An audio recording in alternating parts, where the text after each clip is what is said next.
খান জাহান আলীর দিঘিতে কুমিরের টানে প্রাণ গেল শিশু ফাতেমার।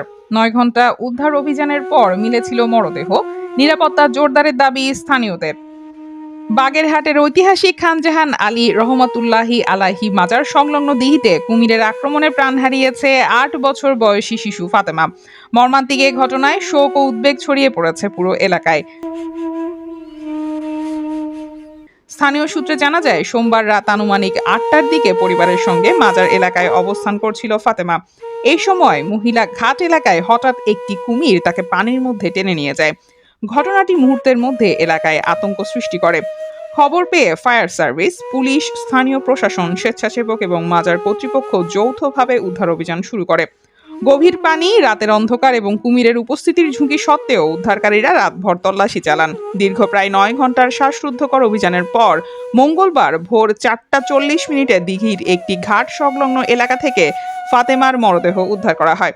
উদ্ধার অভিযানের সময় ঘটনাস্থলে সংসদ সদস্য শেখ মঞ্জুরুল হক রাহাত সহ জেলা প্রশাসনের কর্মকর্তারা উপস্থিত ছিলেন এবং সার্বক্ষণিক পরিস্থিতি পর্যবেক্ষণ করেন।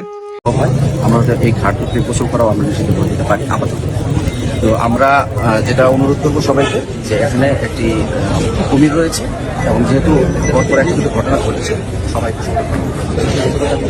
ঘটনার পর স্থানীয়দের মধ্যে উদ্বেগ ও ক্ষোভ দেখা দিয়েছে। তাদের দাবি, দিঘিতে থাকা কুমিরগুলোর নিরাপত্তা ব্যবস্থাপনা আরও জোরদার করতে হবে। পাশাপাশি ঝুঁকিপূর্ণ এলাকাগুলোতে সতর্কতামূলক সাইনবোর্ড, নিরাপত্তা বেষ্টনী এবং দর্শনার্থীদের জন্য কঠোর নিরাপত্তা ব্যবস্থা নিশ্চিত করার আহ্বান জানিয়েছেন তারা। স্থানীয়দের অভিযোগ, এর আগেও দিঘিতে প্রাণীর ওপর কুমিরের আক্রমণের ঘটনা ঘটেছিল, কিন্তু পর্যাপ্ত নিরাপত্তা ব্যবস্থা না থাকায় এবার একটি নিষ্পাপ শিশুর প্রাণ ঝরে গেল। মঙ্গলবার জোহরের নামাজের পর মাজার প্রাঙ্গণে ফাতেমার জানাজার নামাজ অনুষ্ঠিত হয়। পরে মাজার এলাকার উত্তর পাশে অবস্থিত গণকবরস্থানে তাকে দাফন করা হয়। শিশুটির অকাল মৃত্যুতে স্বজনদের আহাজারি ও শোকাহত পরিবেশে ভারী হয়ে ওঠে পুরো এলাকা। ভবিষ্যতে এমন দুর্ঘটনা রোধে দ্রুত কার্যকর পদক্ষেপ গ্রহণের দাবি জানিয়েছেন স্থানীয়রা। ডেস্ক নিউজ, অগ্রযাত্রা প্রতিদিন।